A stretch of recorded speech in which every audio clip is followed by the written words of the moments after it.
Welcome back to Momentous Struggle, a Star Wars Shatterpoint podcast. On this week's episode, well, we're going to go ahead and actually talk Riff Tamson for this episode. So since we dropped the ball a little and were a little slow last week, we brought in the expert that I know anyway when it comes to the Shark Man, and that's Chris. So Chris, how are you doing, sir? I'm great. I'm doing good. I don't think I'd call myself an expert on Riff. I just happened to play him a couple games, and I think he's neat. Yeah, he seems So, pretty fun. Seems pretty fun. Wait. Not an expert. Remind me, who was just at the Evergreen Open and made top 8? And remind me, who was in your list?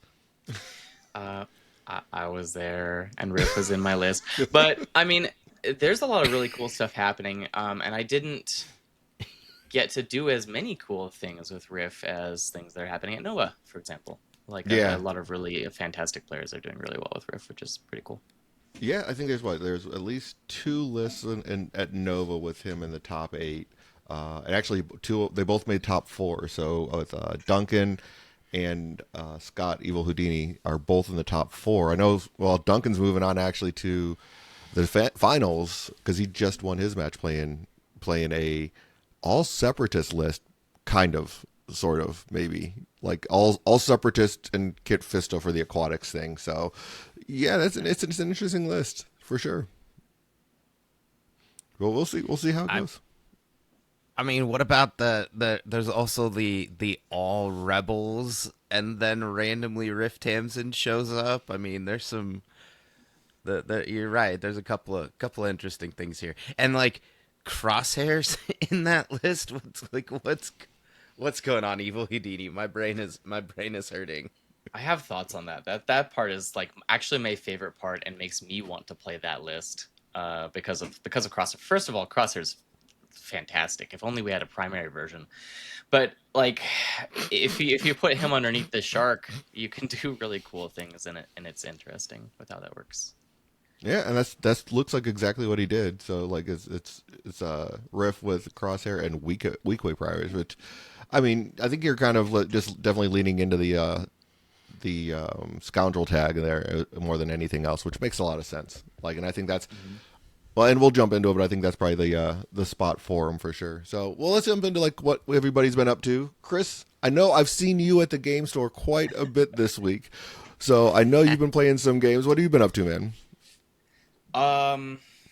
I've got like a bunch of league games in, and oh no, like and a lot of casual games with Riff, like a lot of casual games with Riff. I think I lost most of them. So, but a lot of those were situations where I knowingly said, I think this is a bad matchup for Riff. Let's try it out, see how it goes, right? And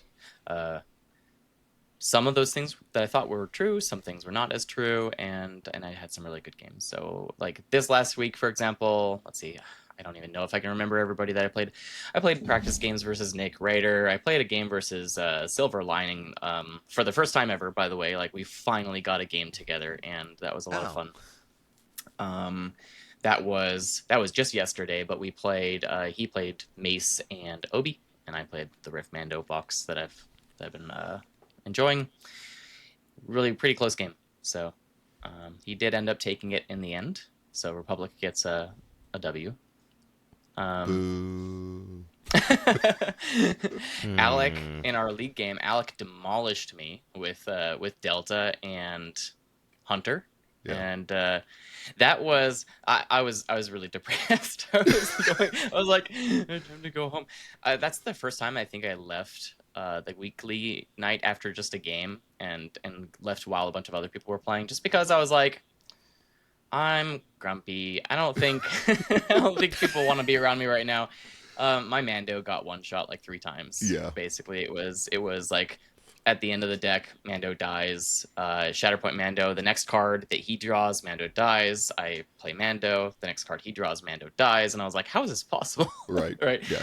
I read. So I was But Alec was like, I feel bad. I'm like, man, you got to enjoy, like, sometimes you're on this side of the table and sometimes you're on that side of the table in terms of variance, and you just have to enjoy it when it comes. So, like, don't feel bad that the dice haven't worked properly or worked less well, but like just enjoy it, and it comes for everybody. I Yeah, know he had his fair share. yeah, oh, definitely, without a doubt. And I just remember seeing you, and you was like, yeah, Chris is not in a happy place right now. Like you were just not feeling it. That was that was brutal though. Mando should not be going down that easy. Like usually Mando, like one wound is like okay, that's normal. But to like have all three wounds on Mando at the end of a game it was wild. I've only ever seen that one other time, and it was when, like a long time ago, I did it to Aubrey.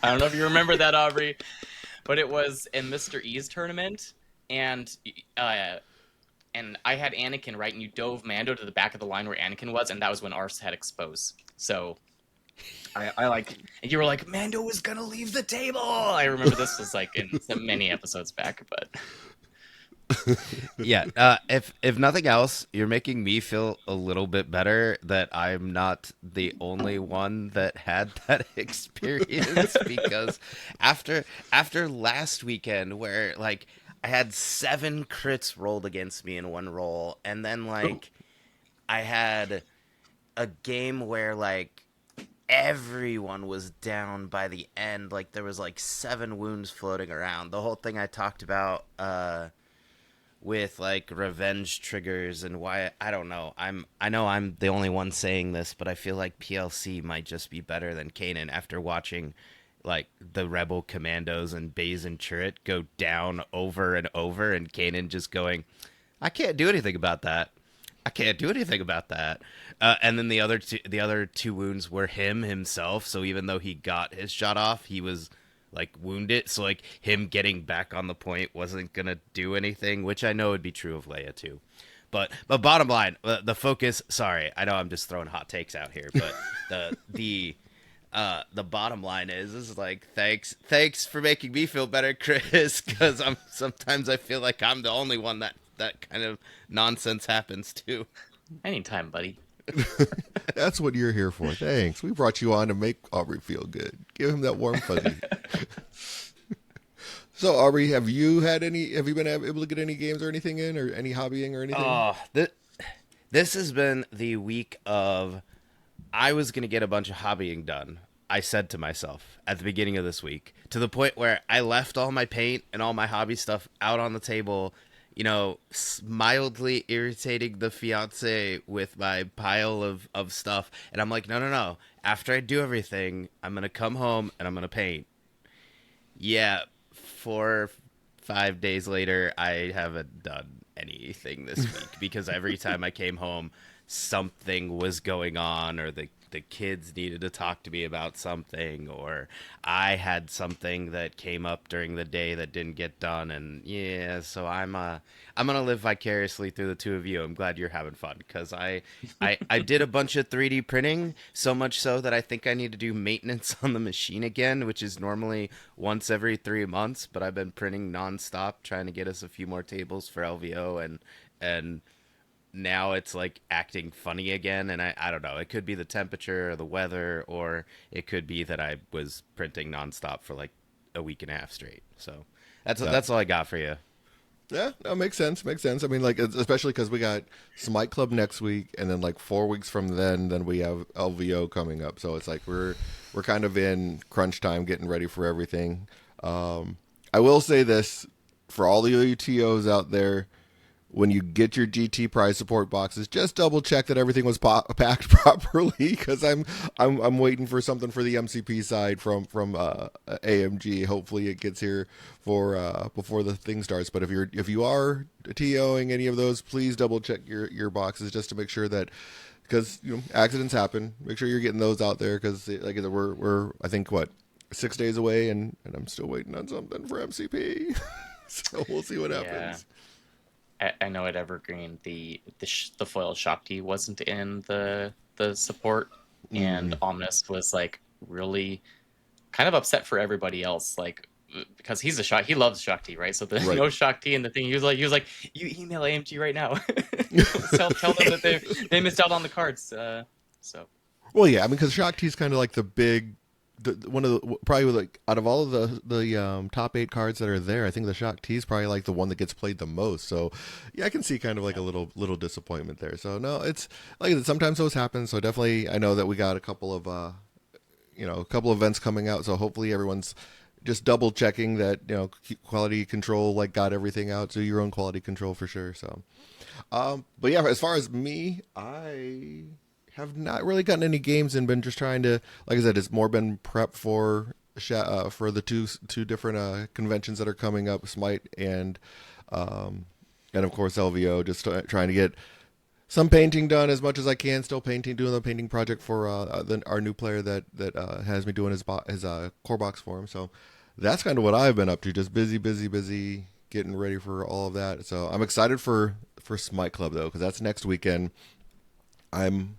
I have an idea, because since we won't be able to record an episode that weekend, I have an idea of something else I'm going to do. So hopefully it'll work, because I kind of want to just like what I'm hoping I can get everything set up to like with a couple microphones and just have people come over and kind of like throughout the weekend like just talk about their game and just have like make an episode of like just different people talking about their games and stuff like that. So like just kind of like a live from Smite Club type of episode where like we just have, hey, how was your game, and they come over and talk for like 5 minutes and then just kind of like mash that all together once I get home or something like that. That sounds cool. I think that'll be fun. So try and do that. But yeah, that's nothing really else going on. I think. Are you prepping for Smite? Do you have your list locked in yet, Chris? I have half my list locked in, and it's not the Riff half. So okay. like I don't know what to do. We'll see how this goes. More testing. There's just a lot of good options. Yeah. Yeah. Yeah, I think that like the Rift part of it is like I think that's still being tested out right now. Like I said, like even looking at like we were talking about Nova, like there's a scoundrel side of Rift, and then there's also a separatist side of Rift that like are both doing extremely well, or at least their pilots are doing extremely well. So yeah, who knows which way to go with them. Yeah. Plus, like I kind of believe that you need, no matter what you're doing, good list, bad list, it doesn't matter, as long as you have confidence in what you're doing. That's kind of important. And now I did say that I lost a bunch of games this week practicing Riff, but yes, there were variables I was intentionally practicing in places that were going to be hard. But even so, like you still take a little bit of a hit, like emotionally, like internally, you're like, am I going to be okay with this? Like if you're losing games. So it's like, do I end up not doing it just because I'm not confident in myself to do that at the moment, and then I come back to it later? I don't know, but he is really good. So yeah, I think Riff's in a good spot. Well, I think that's a good segue here. So I mean, and you've gone into a couple different of the discords for I know, and dropped kind of your knowledge for Riff and everything along those lines. So like looking at Riff in general, I mean, do you think that there's one place that rises above the other as far as like a list to build him around? Honestly, I think it's too soon to say. Now, there's one great part. I mean, there's a lot of great parts about Riff, but one thing that in particular stands out, which is what everyone I think is the most excited about Riff, is that he combos well with Scoundrels. So that's going to be great because there aren't very many Separatists in the game as of right now. So as the game expands and you get more Scoundrels, probably more Scoundrels, he'll just continue to improve, right? Yeah. Right. So it's one of those like Aura Sing things, and a couple other characters have this, where it's just this technology that's in the game that is just going to continue to expand as more things are added. So you might see that thing come back with a vengeance later. Let's say that people would say, oh, okay, yeah, the shark's good, but not anything super special in a month. All right, well, in a year, he might be the top of the meta. Who knows? Yeah, I think he just needs one other, like probably a couple more pieces. Like, what kind of droids do you think he needs, Aubrey, to go with Riff Tamson? I think there's probably something that you're thinking of, right? Well, I mean, I don't know if they're gonna work with Riff Tamson, but we need droidicas. Come on. And you know what? He could have commando droids. Weren't there commando droids? I don't know. I haven't watched that Clone Wars episode in a while. Like, something. Notably with Trench. Aqua Commando droids? I don't know. Aquamandos? No, now it's getting weird. No. Mm-mm. But yeah, no, I think he's in a good spot. Oh, go ahead, over. Well, no, I was just gonna ask. So now that you've actually had games with him, because we can always sit here and armchair drive the bus from the comfort of our computer screen, but how do you feel about like for example, yes, he has three shoves, but they're on like steps 4 and 5. Yeah, he looks like he's got really good expertise, but how does it actually play out on the table? Like let's go at that level. How does he feel in combat at least? Because that's kind of what he wants to do, right? Is get up there, run around, and hit things or chomp things. Chomp things. Um, I think what makes him a really fun and dynamic piece is that you can play him multiple ways. So for the most part, what I like to do with him is not play him as something that just runs around and blows stuff up. I really love the cruelty stance, which is just it's got a shove on 2 and then a shove on 3 and then a shove on 4. But you're probably only getting a few down that right because I want mostly out of activation attacks from him. So a jump and a 5 dice attack, which could be more than 5 dice attacks. He gets 1 extra die for each enemy wounded or injured thing within range 4. So like he could throw a really big out of activation quote 5 dice attack, but the heals are great. The strain's great, but really what I'm looking for when I do an out of activation attack with Riff is like 2 damage strain shove, right? I really like that. So that's kind of what I love about him. In my game versus Daniel Silver Lining yesterday, I had to play him differently because sometimes he just takes a wound really early and you can't take advantage of him jumping around and doing a bunch of free attacks. So what I had to do with him is play him more like a Vader, because his top ability that gives him a jump and 2 extra dice is very similar to like a Vader's Fury, where he just gets the 2 damage in the pool immediately in his next melee attack. So so then I put him onto Savagery, and I went over and said, okay, these these clone commandos, I need to one-shot them. Bam, they get one shot, which is kind of crazy. Like they're so tanky now, especially with Obi in the list.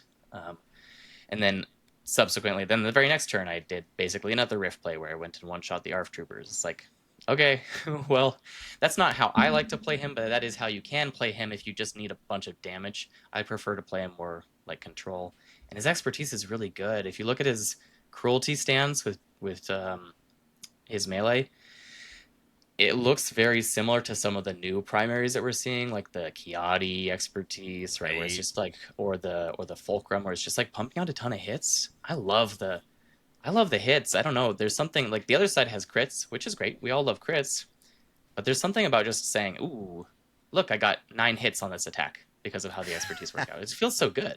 Yeah, especially when they're only rolling like Chris 4 just dice. wants to roll more dice. Right. Well, yeah, but if you have 9 hits and you're going into someone who's rolling four defensive dice, it's like, yeah, you can't roll enough to sit there, and if you don't have like mitigation of some sort, you just don't have enough to sit there and do. Yeah. I mean, and crit mitigation typically, like, crit mitigation is a thing, but there's like hit mitigation's not really as big of a thing. You don't have a lot of hits to fails out there, so like hits are so much better because it's like that you eliminate a lot of that mitigation that happens out there. So I'm kind of right there with you. I think hits are overrated or underrated right now. I think everyone's like, oh, I want crits, but yeah, but sometimes a lot of hits is really good.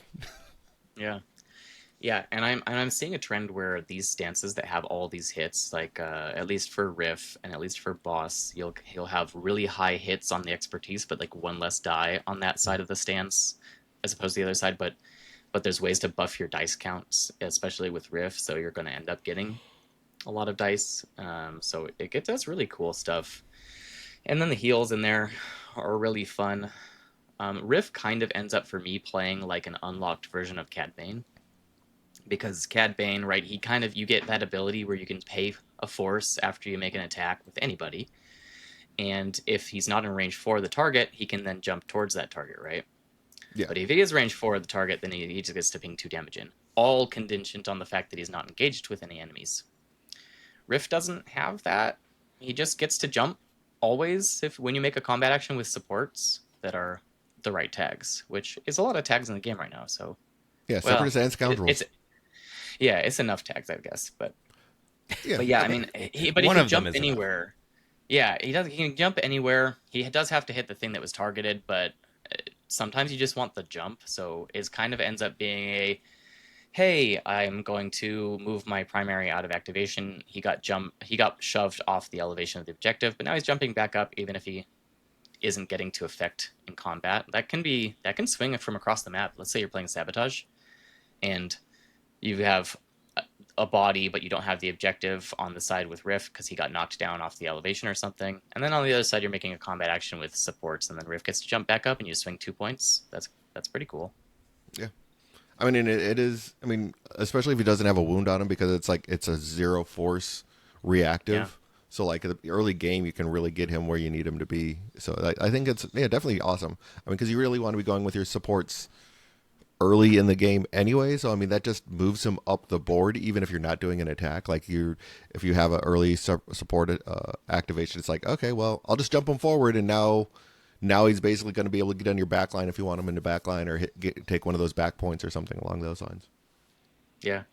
And it leans into, like, Riff's gameplay kind of leans into some of the philosophy that I think some players have been looking at recently, which is, okay, supports win games, good supports win games, good supports in lists make your list really, really good, right? So if you have your support doing things that feel good, and then your primary then gets to pile in on that, then that's awesome.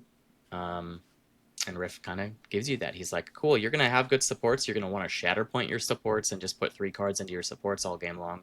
I had a couple Hunter players saying, you're not jumping or moving your primaries. I can't do the Hunter follow up because you're not making movement actions with your primaries, since Riff ends up jumping all the way across the map and then he just focuses and they kill things and my Mando gets to reposition up the map. So it's like, yeah, sorry, I'm just Shatterpointing my supports. I'm never going to make a movement action. I'm never, but you know.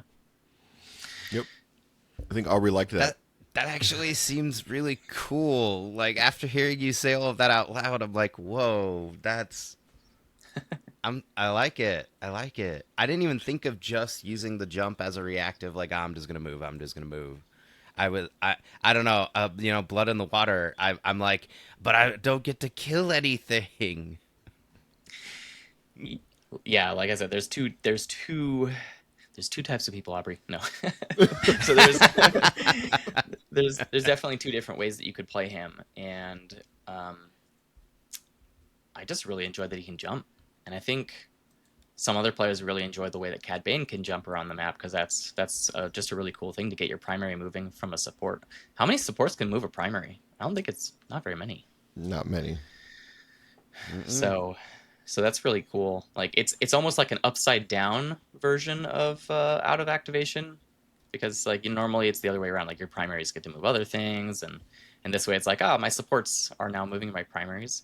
And fun fact, you can make a combat action even if you have nothing to attack.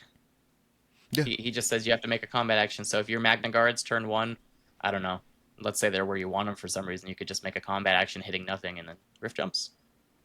absolutely. So I mean, so yeah, we definitely That's like. cool. I mean, so that I mean, I guess that kind of brings to like we were saying, like the scoundrel piece of it. Like it just right now feels like that's, at least to me, kind of like where the best home is for Riff, is like in that scoundrel bounty hunter ish type of a list right now. Just because he's like, he still gets all of the, he won't get the aqua tag thing, and he won't get like but there's not enough aqua tags I think out there to really make that viable. Yes, there's a list rolling around out there that might be doing pretty decent at Nova that has the aqua tags in it. I don't think that either one of those got played in the top 2 round, or the first 2 rounds of the top 8. But I still think it's probably the better way to go, is more in that just because of how strong, I guess, the bounty hunters and scoundrels are right now. They seem to be pretty strong in the meta. Yeah. I mean, Scott's list, I think, is something that my brain is just really hyper focused on right now because it's pretty cool. There's no ways to buff aquatic stuff in his list, right? It's just No, he's got Crosshair and Weequay underneath Riff, so there's no Nusor isn't in there, Nusarai not in there. nope, not at So all. he doesn't care. He's like, I don't care about aquatic. That's fine. So only separatists get to benefit from the aquatic anyway. So you could have a bunch of aquatic stuff and then only give like separatists benefit to have your, what your half your list is doing. I will say it is a drug though to have like Django in the list somewhere. So if you're running Django from like let's say you run Rift Box, Dooku Box. Mhm. We've someone out there has played IG-88 in the same squad as Django. I know you know what this can do when Django throws a 10 dice attack. It's terrifying. Aquas Right. can kind of do the same thing, where you're in a separatist shell. Django gets to throw a 10 dice attack sometimes, and you're like, you didn't think damage was going to come out of this guy. Have 10, You're right. which is really fun. Uh, But you can also do other things like my list with Dengar and Man. So it's the other side is Mando, Dengar, Weequay. Just because Weequay are great, they're kind of agnostic. They're scoundrels. Steadfast 9 hit points. They're basically Aqua Droids. So I basically have 2 Aqua Droids type units in my list. Dengar has Payday. So he can sometimes be aquatic if I need extra dice out of aquatic during an attack. Sometimes he gets to be a separatist and benefit from the aquatic dice. Yeah, I can see that. I can see that. Yeah, it looks like I think the Okay. list that Yeah.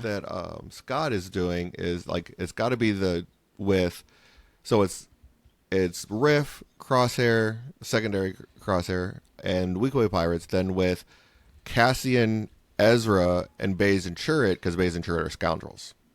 So like that's where you're getting that double scoundrel is doing the Weekways and Baze and Chirrut. So I can see, yeah, I can. Like I said, it seems like there's a lot of success to be had with the scoundrel side of it. Also, Han and Chewie are scoundrels. I just want to throw that out there. It's something I've been thinking about. Like, do I do like Mando, Boss, Han, and Chewie instead of what I've got? Because that sounds cool too. I mean, that's the other side of my bounty hunters list is Yeah. Mando, Bosk, and Han and Chewie. That's what I've been running primarily. It's fantastic. I mean, it's you get a lot out of it for sure. I don't know. Time What do to you think, slot Aubrey? in a riff box. Right, might have to. I think I gotta finish my bounty hunter box because I still haven't even finished assembling that thing, and now I'm like, ooh, because I am really high on Mando right now. Chris's 3 wounds notwithstanding situation. Playing Mando at the tournament that we had here a couple weeks back. Right? Was it 2 weeks? Yeah, it's I 2 don't weeks even ago. remember. I know 2 you're trying to. weeks. You're trying to remove that from your mind because of the trauma that you had from the Because results of of that, that. how bad it was. But no, Mando, he just is so tanky and he moves around and he's got the diceless displacement and then he can still do things with combat. Yeah, I gotta try some more Mando lists. Absolutely, absolutely.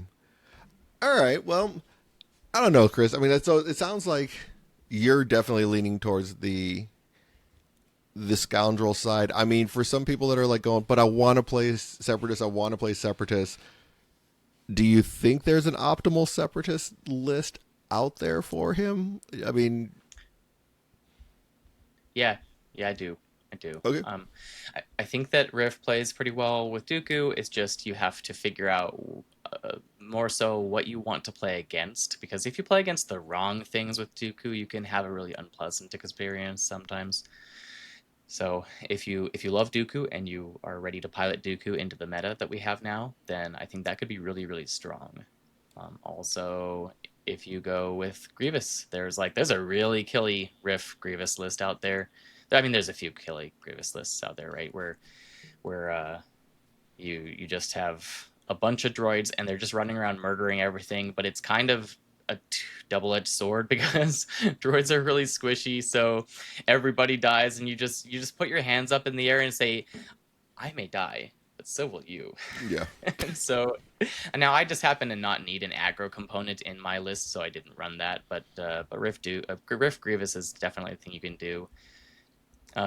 Take some reps though, I think, just so that you can kind of get the hang of what do I move, when do I Shatterpoint Grievous because he's a Shatterpoint hog versus the supports, and where do I put the weight in my list with the Shatterpoint. Yeah. Definitely makes sense there. So with the Dooku side of it, what is probably? Oh, go ahead, Aubrey. I was just gonna say, I mean, is it really that terrible that all the droids go down? Because I mean, like that's just going to make, like, I know this is a tricky play, but I feel like it's going to move your opponent forward into positions where Riff could then come and be like, just kidding, and then go chompy chomp again. Yeah, could happen. I mean, sometimes, yeah, no, it's just going to be you seeing the layers of how that turn's going to play out and how you're going to make it all work. I think, like, I did have a play where I got to with Riff Dooku have an attack, like the opponent had Ahsoka 1, like the core box Ahsoka, and I was like, okay, I'm gonna do Riff Dooku and we're gonna make this play here, and I ended up kind of getting a kill with Riff and doing the protection protocols with the Magna Guard to be right next to Riff, and then Ahsoka couldn't attack Riff with the revenge attack because of what is it, intercede? Yeah. Like that rule where you can't, which was kind of, I've never had that happen before. It was like, aha, I got you. You can't attack me because of Magna Guards. But I mean, yeah, I guess if you just need to be really, I think, cognizant of how your turns are going to play out, where your supports are going to be, when they're going to go down, because they are going to go down if you're using droids. Yeah, I mean, I think That that's makes kind of the benefit of like Dooku though, because not really, because you don't get the Force refresh though. Like his that's still the problem with Dooku is like his identity doesn't hit your primaries. It's only secondaries and support or in primaries and not the supports. Yeah, and a little anti-synergy, like Nasser usually is not a target being attacked because he can't frequently be attacked. So you're even you're giving them less opportunities to give you a Dooku trigger. Yeah, that seems kind of bad. Yeah, I don't know, the Grievous Riff murder death sounds. I don't know if it's the better list, but it sounds like the more appealing one. But we've established that apparently I'm feeling bloodthirsty this morning. no, it can be a lot of fun. What I think is really entertaining is when you put like you switch sides. So you say, okay, half the Riff Mox is going under the Grievous side, and then whatever I put on Grievous side comes with Riff. And then when you get your turn 1 play with Riff and you drag an Aqua Droid up the map with you, you're bringing an extra dice with you because of Riptide. So you're like, this first attack from Grievous will have 8 dice instead of 7 if it's a ranged attack, or so on and so forth. So it can be, depending on how things play out, right? It could be really funny. I do like that. I like that. I mean, and then and then on top of it, say you add in, like on the other side with Riff, like maybe like a Kalani Magna Guard or something like that, and then all of a sudden you're like, okay, now you got Kalani dice, you got Riptide dice, like now you're just adding dice to just try and lean as heavily as you possibly can into I want to kill everything with droids going Daka Daka. Yeah. I like what you said about the Magna, but I also have been like really enjoying the B1s in that slot, just because people, I think, have forgotten how good B1s are when you're how good is any support when you're throwing like 10 to 11 dice. But their expertise conversion is not terrible, honestly, at ranged, and they can expose on 3, I think, on their tree, and they are one of the few supports that still have a really high damage cap if they do full tree you. So I Shatterpointed the B1s in a game last week. and I killed Asajj with them. So that's so sad. Yeah, because they were just, everything was in the middle of the map, everything. So I was like, I'm gonna get a Kalani die, I'm gonna get 3 Aqua die, I'm gonna shoot that, then Riff is gonna jump and pile in afterward, because the combat action, the combat AI protocols gets to give a thing exposed again, which could ping damage onto them, or it could just say you're exposed and now Riff is going to jump and attack you. Which, okay. Oh right, because it's an innate. I had to look up the B1s, Chris, because I was like, because I'm like, I don't remember. I think I have played with the B1s like once, or maybe twice. Yeah. Like, and you get to Shatterpoint B1s, maybe.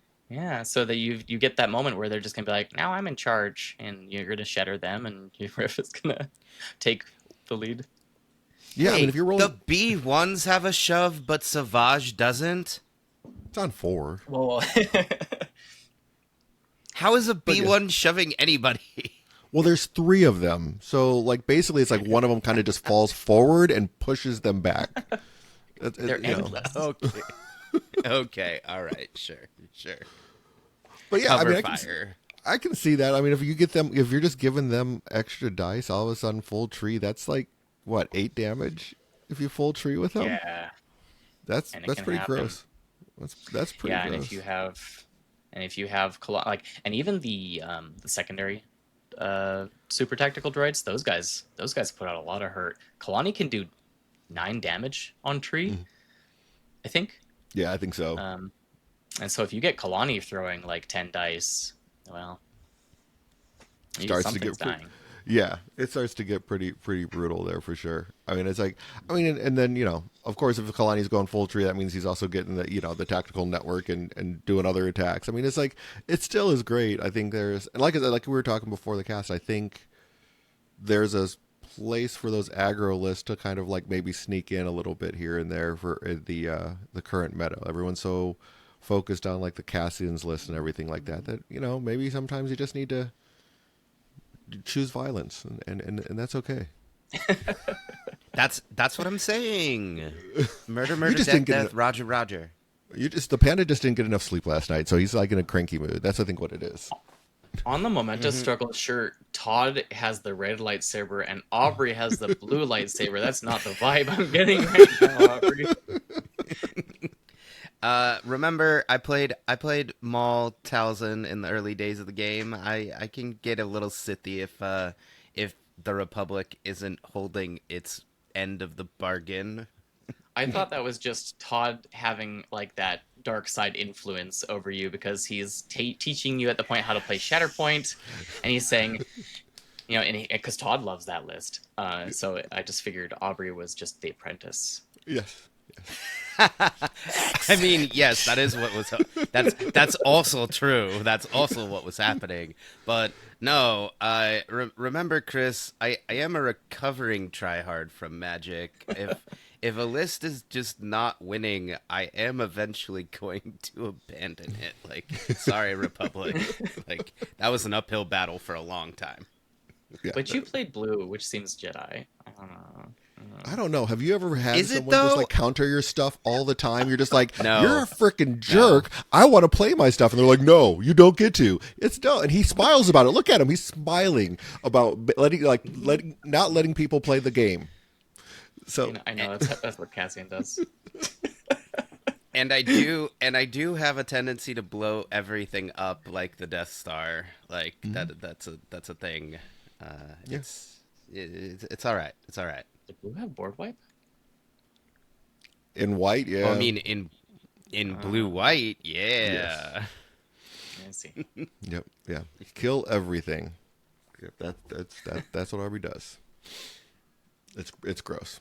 But yeah, so I mean, going back to this, I mean, there's so looking at like the droid side of it, I think definitely it's possible to sit there and probably do that. But like you were saying, it's kind of squishy, not really something that's going to last long. I mean, so you're probably looking at more trying to get out early and fast. I mean, that's like I think where like Kalani probably helps a little bit, like being able to like maybe move stuff forward and everything along those lines. I don't know if like support wise, I mean, do you think is there a world where you don't take no Sarai in under Riff?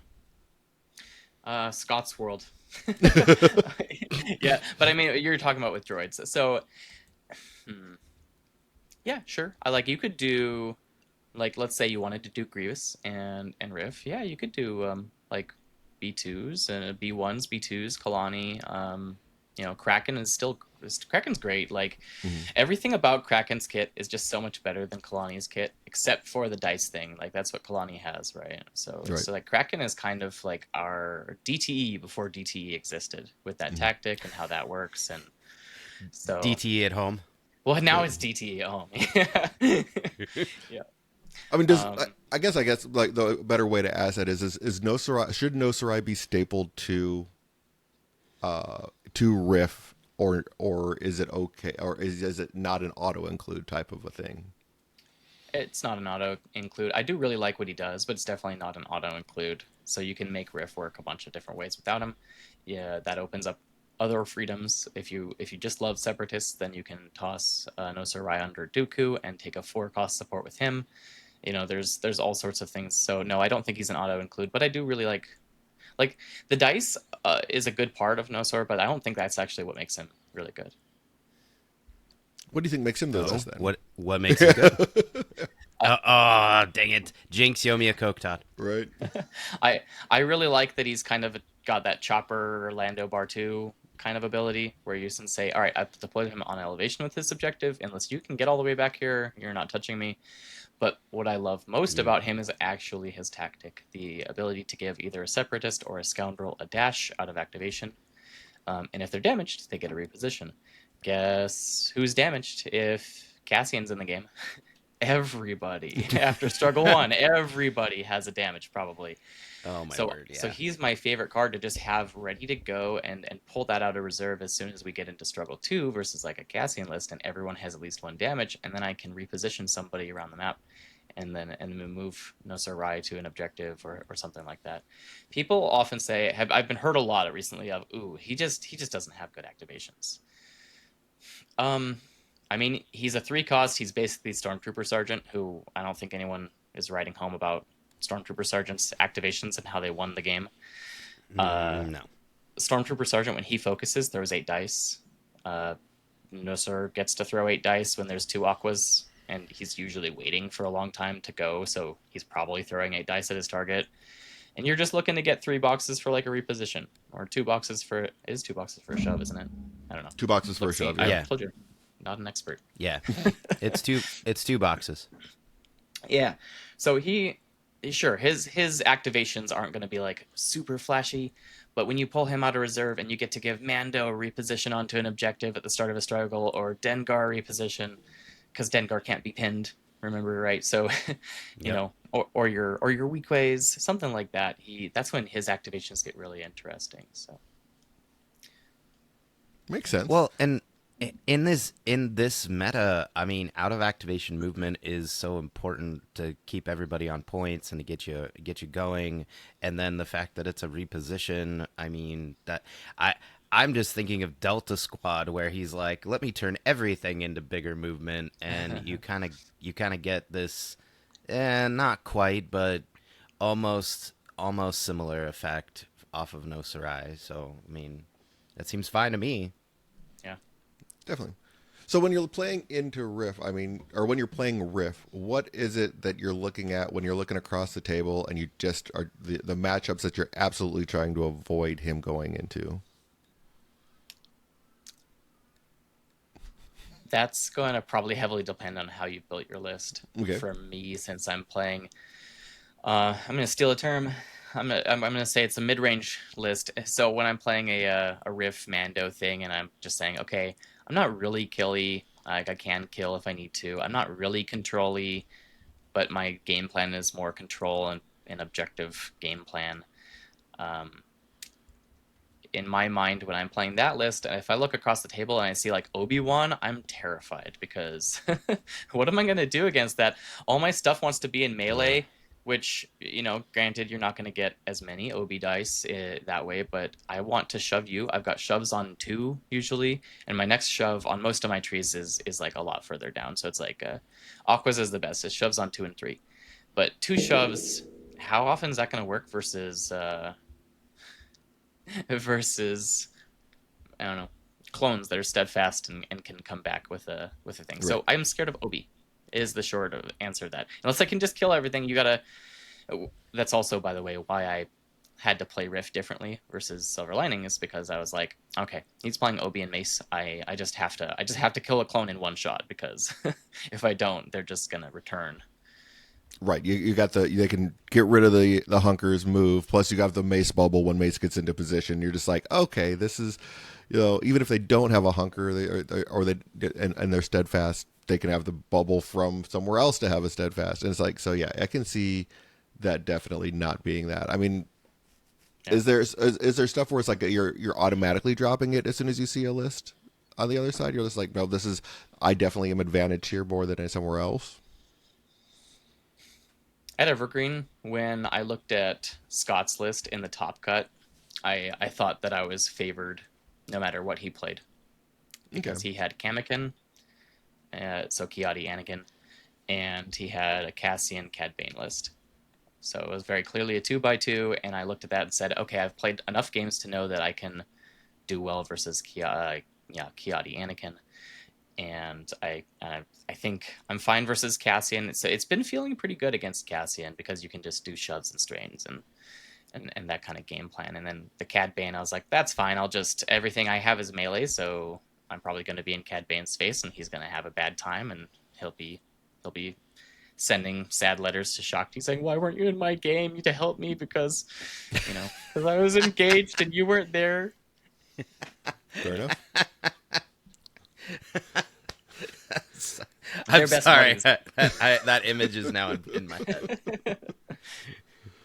Like, I'm imagining the Wolverine meme where he has the picture and he's sitting on there, but it's Cad Bane with Shakti in the picture. That's exactly right. It should be Aura. But it's Shakti instead.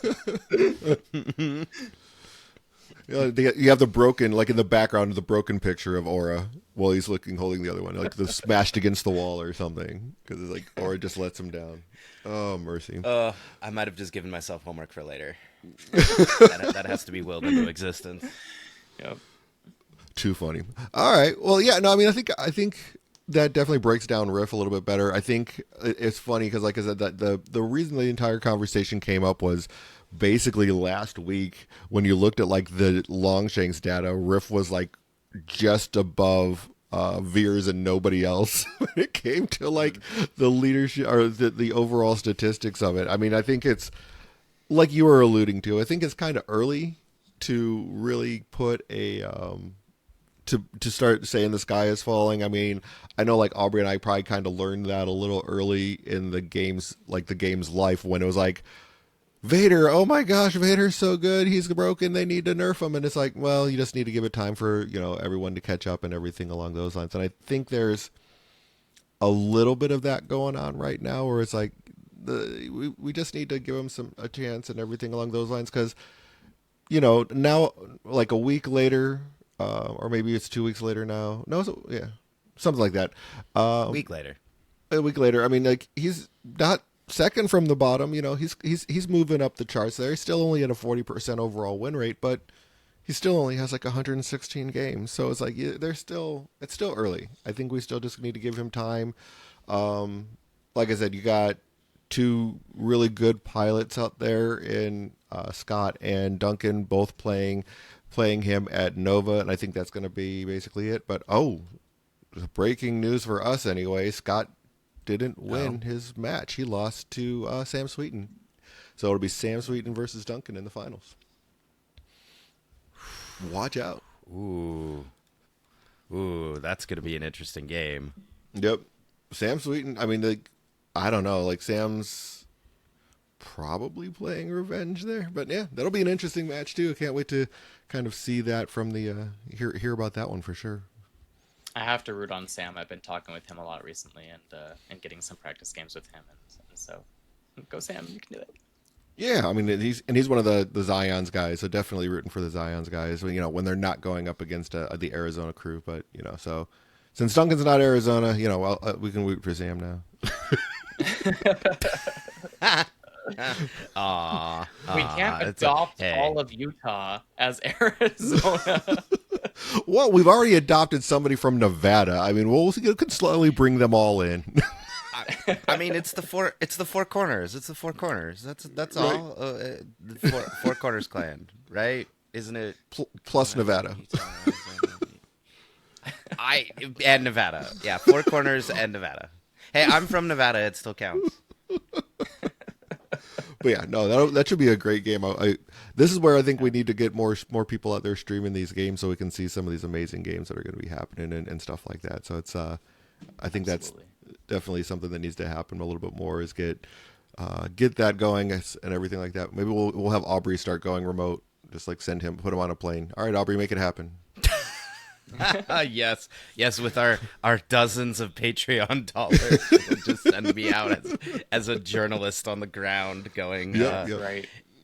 A battle journalist. Yeah, man. You're out there with your phone saying, "I'm on the battlefront right now with we got this game going on over here." Just have to have like Yeah, fake just recording. fake bullets coming. Pew pew pew pew pew pew. Yeah, Yep, I got lightsabers. It's just me doing the sound effects. Right. You could put in a blaster bolt special effects if you duck a blaster bolt. So. Oh my word! Oh, also, can I just say, y'all let me do that hot take of mine when it looks like the real answer is Scott taking both Kanan and PLC. Like he's like, what if I had both? I think he's playing Kanan PLC together, and then the Riff is for what goes under Kanan though, because like that's the Kanan's more of or not, sorry, Cassian. Cassian I should say, because the Cassian's more of his. There's too many Kaz in there. Right. I'm losing it, but yeah, I think the Cassian's more for the scoundrels to go with Riff. At least that's my Yeah. No, I just meant both uneducated guess. like yeah, Oh yeah, no, both makes primaries sense. are so good. Absolutely. I want to jump in with a quick take based off of like just before it's not. I just don't think, because you're mentioning Riff win rates. I don't think we'll see Riff have fantastic win rates across the board. I could be wrong. We'll have to give that one time and see how it pans out. But I think it's going to be middling to low at best. But you'll find really good players that can find a lot of success with him. Yeah, I mean, I think he's better than 40% where he's sitting at right now. I don't think he's that low, But then again, I mean, I also feel the same way about like Ahsoka Tano probably could be a lot better than 44% win rate, which is the same as Dooku right now, So I think it's interesting. We'll see where it all kind of plays out and everything like that. But I think he's a little bit better than that. Yeah. Well, if we're using the mid-range analogy from Magic and other card games like that, I mean, he should be a 50-50 kind of primary. Like that's the only trouble with playing mid-range, which is why I didn't do it a lot, although I did dabble some of the time, is that like you basically, if you're playing a mid-range strategy, you are counting on you and variance to both go well, because all of the things being equal, it's a 50-50 match. Like you're just trying to set yourself up for as many 50-50 matches as you can, and then use your skill and a little bit of luck to like squeak it past, right? I mean, that's which is what a lot of good players love to do. They love to leverage that 50-50 kind of matchup, and then push your teeth in with their many years of experience playing these games. Riff isn't necessarily just that though. Like Riff can. That's why I think Riff is great, because you can do a lot of different play styles with him. So, like he can put on the hurt when he needs to. You can just go full aggro if you need to. I'm looking through Scott's games, and I just see when he's playing Riff, there's a lot of wounds. So. Like I mean, like 5, 4, 4, 7, 5, 6. 7. Ooh. Yeah. I didn't look at that. Into General Joseph, yeah, he had 7 wounds into General Joseph. In I think that was round 5. So like in this last round of just he's like, I'm definitely going in to the finals, hurting people. That's what he said. Nice. But yeah, I mean, but then you also look at, well, that wasn't Riff, so like his first, that was the revenge list in the round 1. So, but yeah, when he played Riff, yeah, he definitely was. It was a high wound count for sure every time. Like there was no less than 4, but 7 and 5. Mm-hmm. So yeah, he definitely, and he played Riff all but one matchup in the Swiss. Oh wow! So he played him a lot. So he went 3-1 with Riff like yesterday. He's single-handedly, not just him. There are other Riff players. I just happen to have his thing up, but he's like, all right, let's raise those win rates for Riff. let me just put this guy on my back, put him in my backpack, carry him up a mountain. Right, definitely. Well, and even the crazy thing is that in that game where he lost against Sam, he had 6 wounds. But I mean, again, it was a revenge list with Jin and Cassian, so maybe that's part of it. I don't know exactly what happened, right? But yeah, Nope, it's you definitely went the killy route. But that's kind of like what mid range does. Like, because sometimes you have like kill spell, kill spell, kill spell, and then you drop your threat later, and then other times you're like creature, creature, creature, swing, swing, swing, dead. So I Yeah. mean that's what's cool about them is that you can drop into either the aggro side or the more controlling side that given the circumstances like you were talking about. You're like, all right, going against Obi, this isn't going to be fun, let's Yeah. just try to one shot the clones. So no, I And like it. sorry, I got excited to add on to that. It just Yeah, this yeah, is yeah. this is also a factor for why we're seeing a bunch of wounds here is that Crosshair is the secondary under Riff, and so he's going to blast something that's going to power Riff up because Riff kind of scales really well. He as you get one wound on each thing, he's going to throw a ton of dice in his regular attacks and a ton of dice in his out of activation attacks. So Crosshair is helping to speed up the snowball, the scaling of Riff by saying, all right, you get a wound and you get a wound and you get a wound. And then Riff comes in and is primed to go. Because Riff's first activation is not really very impressive, at least to me. He's a regular. He's like an Asajj, which now Asajj is great now. Maybe that's not a good example because nobody has seen Asajj on the table except for Kevin. Um, he's like a good punchy character that comes in and doesn't one shot stuff usually, like immediately on turn one. But Right. when Crosshair is out there saying, "All right, there's 3 wounds on the table. Riff gets 3 extra dice." Okay, well, that's gonna speed up the snowball, and that's pretty terrifying. I can see that.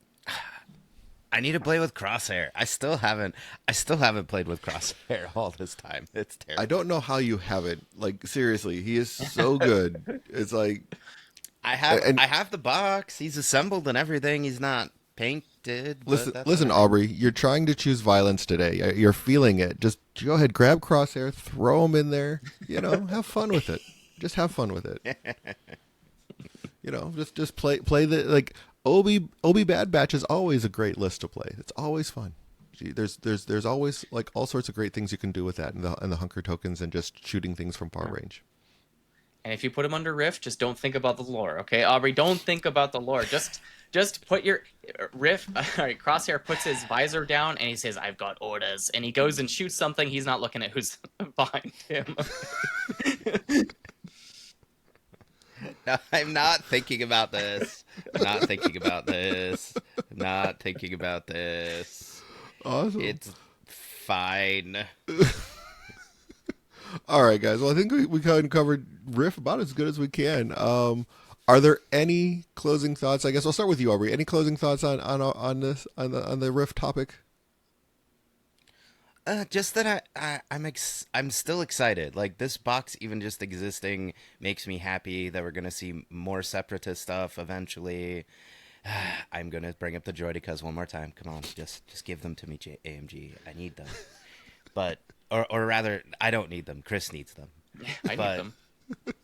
right. Uh, and then just remember that like the early performance isn't always indicative of how good a model is because there's people like me. Like I got one game in with Bazin Chirrut, and then I showed up to an event with Bazin Chirrut, and then I played with Bazin Chirrut. Was I the best Bazin Chirrut player in the room? No, I wasn't even like the top 5 or 10 best Bazin Chirrut players in the room. But and I also got my teeth kicked in all day. Does that mean Bazin Chirrut are a bad model?